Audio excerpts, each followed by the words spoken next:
Isipin mo ito, isang lalaking lumalangoy sa malalim na dagat, tapos pinaliligiran ng mga pateng. Tapos sa susunod na eksena, nakikipag-inuman na siya ng tuba sa mga dayuhan. At hindi pa dyan nagtatapos eh. Nagpapaliwanag siya ng tungkol sa kaligtasan ng kaluluwa habang nakatayo sa loob ng isang bukas na pampublikong kubeta na punong-puno ng dumi. Grabe, medyo mahirap isipin na yung mga senaryong yan magkakasama sa iisang kwento, no? Parang eksena mula sa isang napakasurreal na pelikula o baka lagnat na panaginip eh. Correct, parang fever dream. Pero hindi ito pelikula.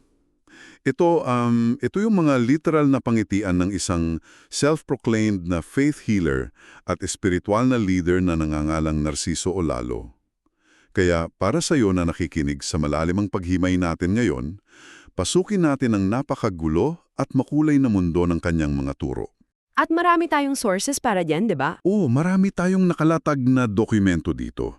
May mga excerpts mula sa sarili niyang website, mga social media post ng grupo niya, at yung pinakasentro ng talakayan natin ngayon, isang tiyak na pangitian na may petsang Abril 2020-2026.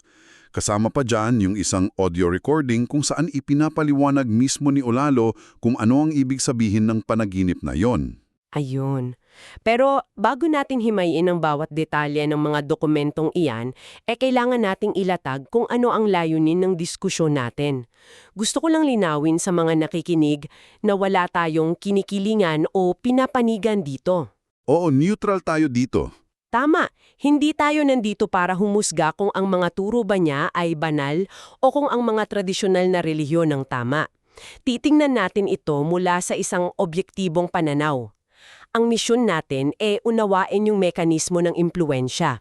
Kumbaga, paano ba binubuo ng isang tao ang kanyang otoridad mula sa wala? At ano ba talaga ang laman ng mga propesiya niya, di ba? Bakit yung mga nakakagulat na metafora niya ay napaka-ebektibo sa pagbuo ng isang matinding komunidad ng mga tagasunod? Eksakto. Kaya simulan natin sa pagkakakilanlan niya. Sige. Ayon kasi sa mga dokumento niya, inaangkin ni Narciso Olalo na siya daw ang number one instrument chosen by God. Siya daw yung pangunahing kasangkapan. At ang pinakamalaking pambalanse niya sa claim na ito yung serbisyo niya. Ang panggagamot niya ay absolutong libre.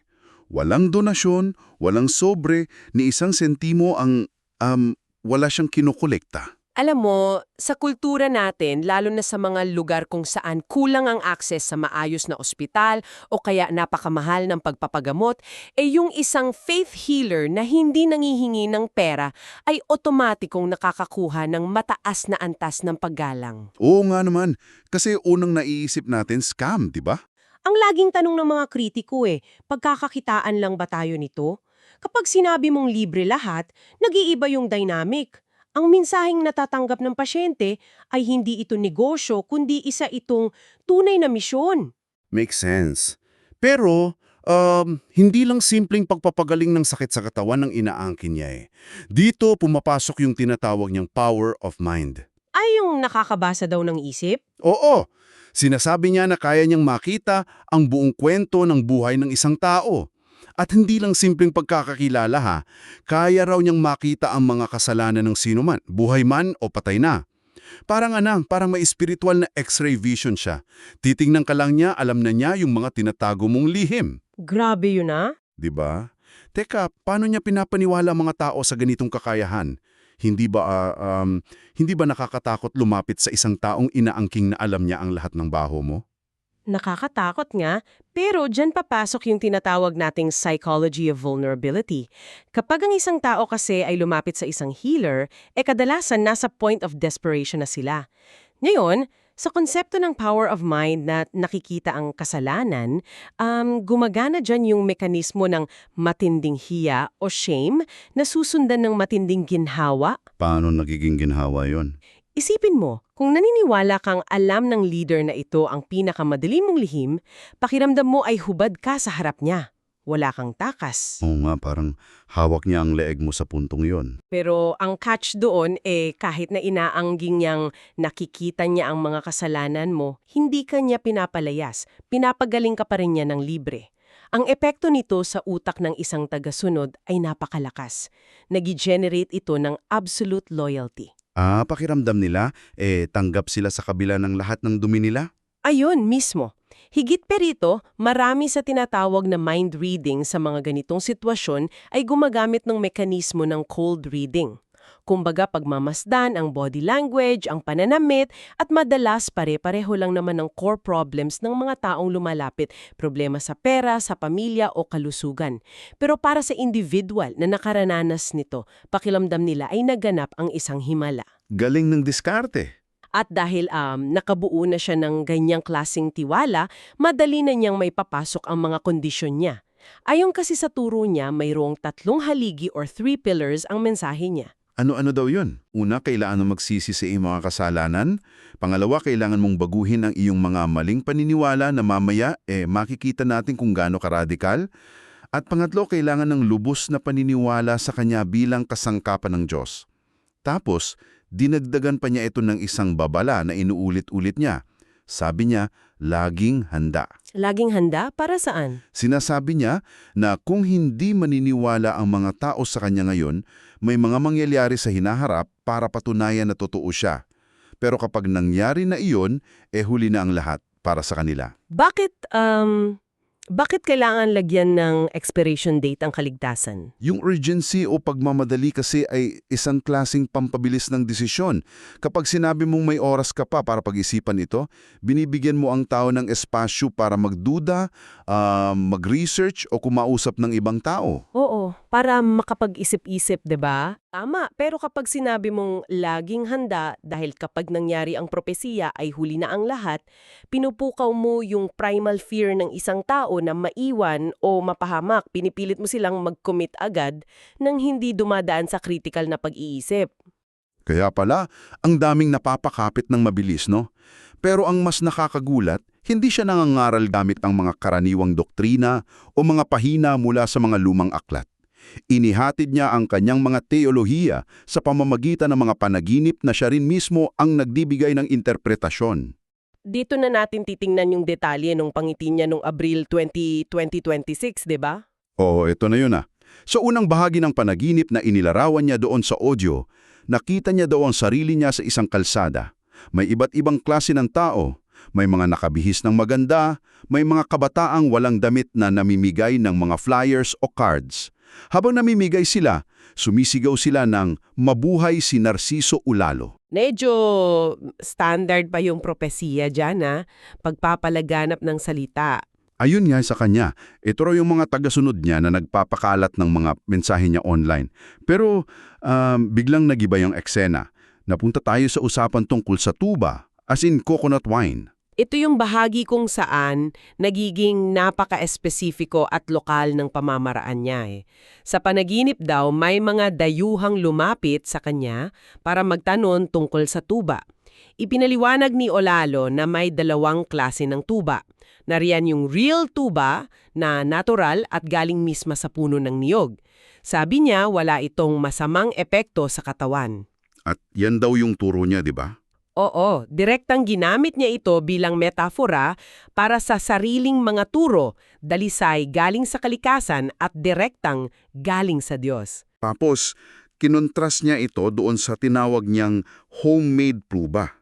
Yung homemade daw nilalagyan ng asukal, mainit na tubig at isang pulbos na tinatawag na tungog para lang magmukhang matapang at mapula. At lama ba kung ano ang epekto kapag ininom mo ito? Ano daw mangyari? Sabi niya, papakuluan daw ang tiyan mo at mapapabalik-balik ka sa banyo ng 10 beses sa loob lang ng 10 minuto. Grabe, diarrhea. Oo.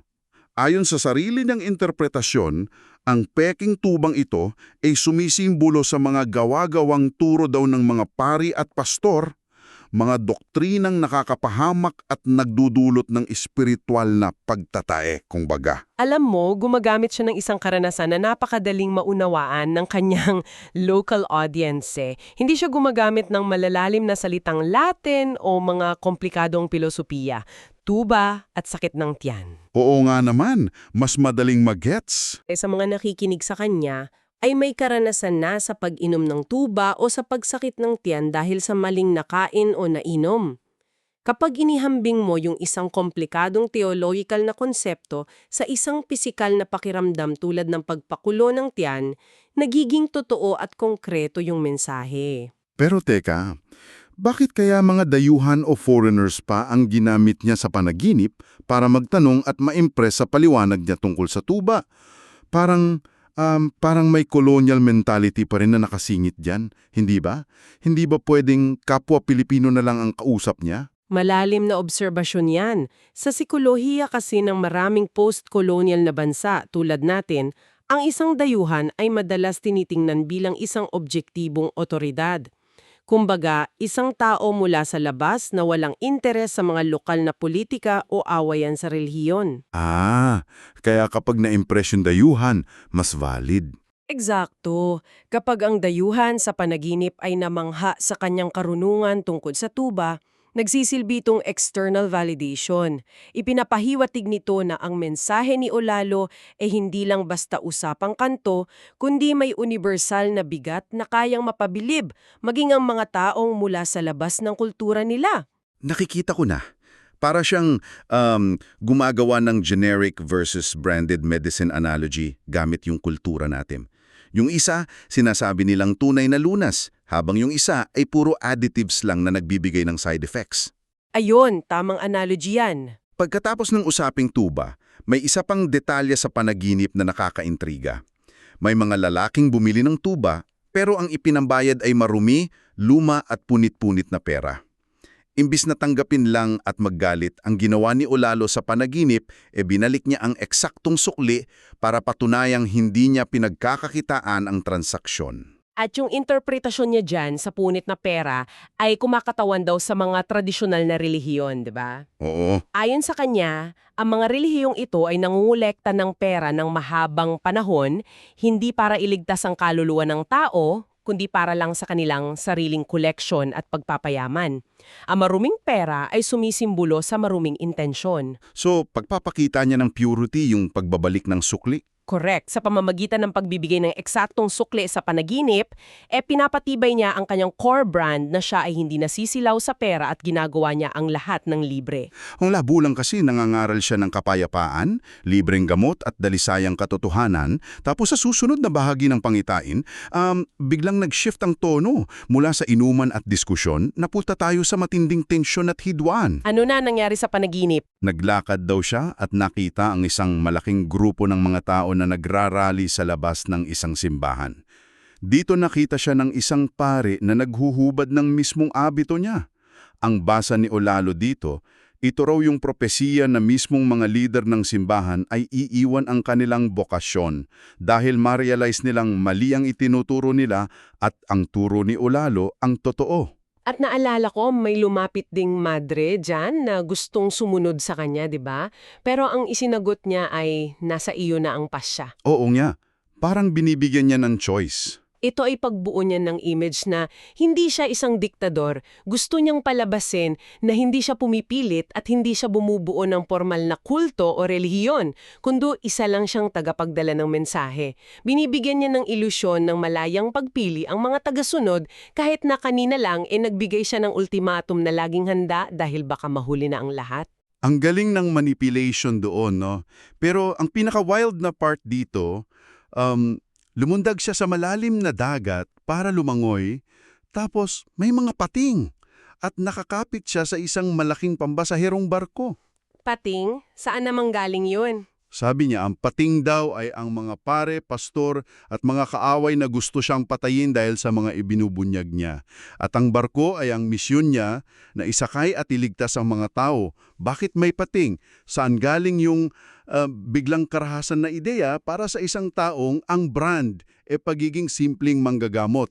Kasi para lumakas ang isang kilusan, hindi sapat ang matinding tiwala eh. Kailangan mo ng isang kalaban. Dito papasok yung tinatawag na persecution complex. Sa isip ng mga tagasunod niya, kapag may mga nagtatangkang manira o umatake sa leader nila, hindi iyon senyales na mali siya.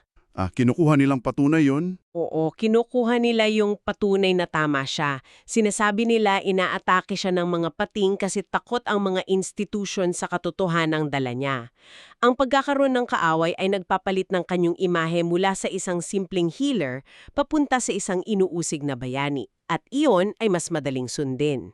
Napakahusay ng pag-frame talaga. Ginagamit yung mismong pagbatikos bilang patunay na siya ay tunay. Kung akala mong dun na nagtatapos ang kalokohan, kumapit kayo dahil ang pinaka-graphic na bahagi ng pangihatnya niya ay dadalhin tayo sa isang lugar na hindi mo inaasahan. Sige, ituloy mo. Iniwan niya ang karagatan, naglakad siya at pumasok sa isang pampublikong banyo. Ito na marahil yung pinakamabigat at pinakasariwang metapora sa arsenal niya, di ba? Oo, at babala lang sa nakikinig, medyo nakakadiri ito. Sa panaginip, ang kubetang ito ay walang dingding, bukas sa lahat at punong-puno ng literal na tae. At para linawin hindi ito pinapaganda ni Olalo sa audio niya. Tahasan niyang inahalin tulad ang dumi na ito sa mga kasalanan ng tao, na bunga daw ng maling turo ng mga tradisyonal na relihiyon. Grabe, ang bigat ng comparison niya dyan. At meron pa siyang nakitang tae na nakabalot sa plastik. At alam mo kung ano daw ito? Ito daw yung mga plastik o mga nagkukunwaring banal, yung mga nagpapakilalang sugo daw ng Diyos pero nababalot pala ng dumi. Ang paggamit ng literal na dumi para ipaliwanag ang teolohiya medyo nakakagulat at nakakadiri. Bakit kailangan ganito ka-graphic? Dahil ang pandidiri o disgust ay isa sa pinakamalakas at pinaka-primal na emosyon ng tao. Sa psikolohiya, kapag gusto mong basagin ang isang malalim na paniniwala ng isang tao, tulad ng kanilang nakagis ng relihiyon, hindi mo sila makukumbinsi sa pamamagitan lang ng lohika. Kailangan mong sirain yung mismong emosyonal na connection nila doon. Kaya gumamit ng dumi para may pandidiri. Correct? Kapag inugnay ni Olalo ang mga tradisyonal na leader at turo sa literal na dumi, nagdudulot siya ng tinatawag na cognitive dissonance. Pinupuwersa niyang makaramdam ng pandidiri ang tagasunod tuwing iisipin nila ang kanilang lumang relihiyon. Sa sandaling masira ang lumang imahe ng kabanalan, nagiiwan ito ng bakante sa utak ng tao na madali na niyang mapupunan ng sarili niyang turo. Kaya pala, pagkatapos niyang makita yung dumi, naghugas daw siya. Pero yung dumi ay kumalat sa tubig na inihalin tulad niya sa tubig na nasa isang drum. Ang tubig daw na ito sa drum ay kumakatawan sa holy water ng simbahan. Marumi na rin daw at hindi na sapat para makapaglinis. So, ano yung pamalit niya doon sa holy water? Biglang may lumitaw na bukal o clear spring water sa likuran niya. Ito daw ang totoong turo ng Diyos na nagmumula sa kanya. Para bang yung holy water ng simbahan na isang maruming band-aid solution habang yung bukal niya ay isang absolute na parang spiritual factory reset. Eksakto. Inilalagay niya ang lahat ng institusyon sa labas bilang marumi o depektibo at inilalagay niya ang kanyang sarili bilang ang kaisa-isang mapagkukunan ng malinis na tubig. At may isa pa siyang binigyang diin tungkol sa paglilinis na ito Idiniin niya na ang kaligtasan at pagsisisi ay dapat mangyari habang buhay pa ang tao. Tinawag niya pang comedy o nakakatawa ang tradisyon ng simbahan na nagmimisa at nagpapadasal para sa mga patay na. Bakit daw comedy? Sabi niya kapag namatay ka na, tapos na. Hindi na gumagana ang anumang ritual para iligtas ang kaluluwa mo. Alam mo, ito ay konektado ulit dun sa konsepto natin kanina ng urgency. Kapag sinabi mong walang kwenta ang mga dasal para sa patay, tinatanggalan mo ng safety net ng mga tao. 'Di ba? Hindi na nila pwedeng isipin na ipagdadasal naman sila ng pamilya nila. Tama. Ipinapasa niya ng buong-buo ang bigat at responsibilidad sa mga taong buhay pa. Kinokondisyon niya ang mga tagasunod na kailangan mong magdesisyon ngayon. Wala kang ibang aasahan pagkatapos mong mamatay. Kung titingnan natin ang buong picture ng mga tinalakay natin, nakikita natin kung gaano kakomplikado ang diskarte ng ganitong mga kilusan. Nagsimula tayo sa pag-aalok ng absolutong libreng panggagamot para makapasok sa tiwala ng tao, tapos pumasok ang inaangking X-ray vision para makita ang mga kasalanan at makontrol sila gamit ang hiya at pagtanggap. At mula roon, inilarawan niya ang kanyang sarili hindi lang bilang manggagamot, kundi isang bayanin lumalangoy sa mga pating at ang taning nag-aalok ng malinis na bukal sa gitna ng maruming relihiyon na inihalin tulad niya sa kubeta. Ang galing ng build-up niya talaga. Ipinapakita lang ng lahat ng ito na ang pagbuo ng isang alternatibang espiritualidad ay hindi palaging nangangailangan ng mga komplikadong teolohiya na galing sa mga sinaunang libro. Minsan ang kailangan lang ay mga metapora na direkta sa sikmura ng tao. Tuba na nagpapatae, maruming sukli at dumi. Ginagamit nila ang pamilyar upang ipaliwanag at kontrolin ang mga aspektong metaphysical. Kaya kung ikaw na nakikinig ngayon, iniisip mo na sino ba namang maniniwala sa mga ganitong klaseng panaginip, kailangan nating tignan hindi yung panaginip mismo, kundi yung taktika sa likod nito. Itinutuloy nito yung puwang sa pagitan ng nakakatakot na konsepto ng impyerno at ng ordinaryong pamumuhay natin. At gumagana siya sa maraming tao. Oo, pero siyempre, hindi pwedeng tapusin natin ito nang walang iniiwang mabigat na tanong para sa inyong pag-iisip.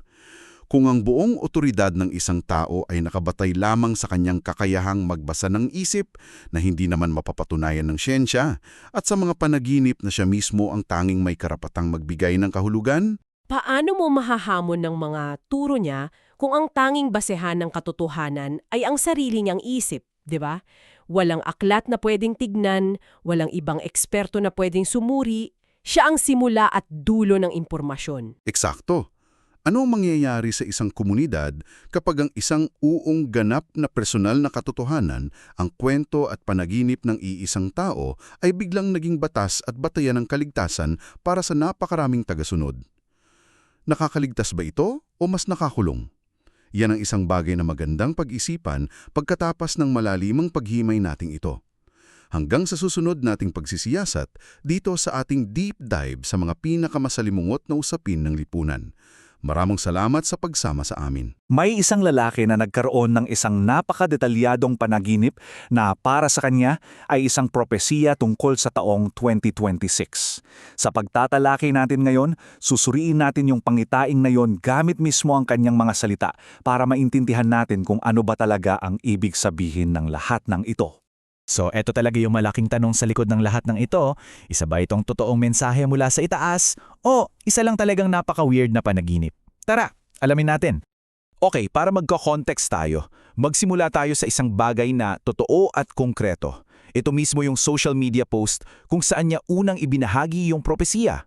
Dito talaga nag-umpisa ang lahat ng usapan. Pakinggan nyo to, ganito raw nagsimula yung panaginip niya. Simpleng-simple lang, di ba? Nakaupo, nanonood ng mga tao, tapos biglang nag-iba ang lahat. Nagbago yung eksena at naging mas malalim na. Okay, simulan na natin ang paghimay. Sa unang bahagi, titignan natin yung mismong laman ng panaginip. Ano ba yung makakaiba at aminin na natin, medyo nakakalitong mga eksena na bumubuo rito. So, ito yung ilan sa mga pinaka-weird at vivid na mga eksena mula sa panaginip niya. Isipin mo, may dayuhang naghahanap ng tuba, tapos biglang may pare na nangangawa ng damit, at may rally pa. Tapos lalangoy sa dagat na may pating, tapos mapupunta sa isang maruming CR. Talagang parang walang koneksyon, di ba? Lalo tuloy nakakadagdag sa hiwaga. Ano kaya ang ibig sabihin ng mga to? Sige. Mula sa kung ano ang laman ng pangitain, lipat naman tayo sa kung sino yung nasa likod na to. Kilalanin natin yung taong nagsasabing sa kanya ito ay pinakita. So ito si Narciso o Lalo. At ayon mismo sa kanya, hindi lang siya isang ordinaryong faith healer. Siya raw ang #1 instrument na pinili mismo ng Diyos para maging tagapagdala ng mensahe. At tingnan nyo to, hindi biro ang mga sinasabi niyang kakayahan ha. Mula sa pagpapagaling gamit lang ang boses hanggang sa pagkakakita sa hinaharap. At eto pa, kaya niya raw makita ang kasalanan ng lahat, buhay man o patay na. At ang pinakaimportante sa lahat daw ng serbisyo niya ay libre, utos daw yon ng Diyos. Ngayon, ito yung talagang grabe. Ito raw mismo ang sinabi sa kanya. Bibigyan daw siya ng power of mind. Isang kapangyarihan na kayang tumagos para makita ang mga kasalanan ng mga tao kahit pa yung mga pumanaw na. Okay, so bago natin i-decode yung panagip, may kailangan muna tayong maintindihan. Ito yung pinaka-core, yung pundasyon ng lahat ng turo niya. Kasi dito raw lahat kumokonekta. Sabi ni Olalo, yung buhong mensahe niya ay nakatayo sa 3 haligi. 3 bagay na hinihingi raw mismo ng Diyos sa ating lahat. Ito raw yung susi para sa kaligtasan. At ito na nga yung 3 pundasyon na yun. Una, pagsisisi. Pangalawa, pagbabago. At syempre, pangatlo, pananampalataya. Napaka-importante raw ng 3 ito para maintindihan natin yung buong mensahe niya. At ngayon, eto na yung hinihintay natin. Yung reveal part. Dito na natin pagtatagpi-tagpiin ang lahat. Aalamin natin kung ano ba talagang ibig sabihin ng mga kakaibang simbolo sa panaginip niya, gamit mismo yung mga paliwanag niya. So simulan natin sa tuba. Naaalala nyo? Para sa kanya, may 2 klase. Yung tunay na tuba, yan daw ang mga purong aral ng Diyos. Pero yung homemade tuba, yan naman daw yung mga turo na gawa-gawa lang ng tao, partikular na, sabi niya, ng mga pare at pastor. Yung rally sa labas ng simbahan, simple lang daw ang kahulugan niyan. Ito raw yung mga tao na aalis na sa kanilang mga formal na relihiyon para sumunod sa mga turo niya. At yung paring nag-aalis ng damit, simbolo raw yon ng mga alagad ng simbahan na tatalikod na rin sa kanilang tungkulin kapag narinig na nila yung katotohanan na dala niya. Ngayon, eto yung isa sa pinakamatinding simbolo. Yung maruming CR na may dumi pa, yan daw ang representasyon ng lahat ng kasalanan at maling paniniwala ng buong mundo. At paano ito lilinisin? Dito napapasok yung bukal ng malinis na tubig na nakita niya sa likod niya.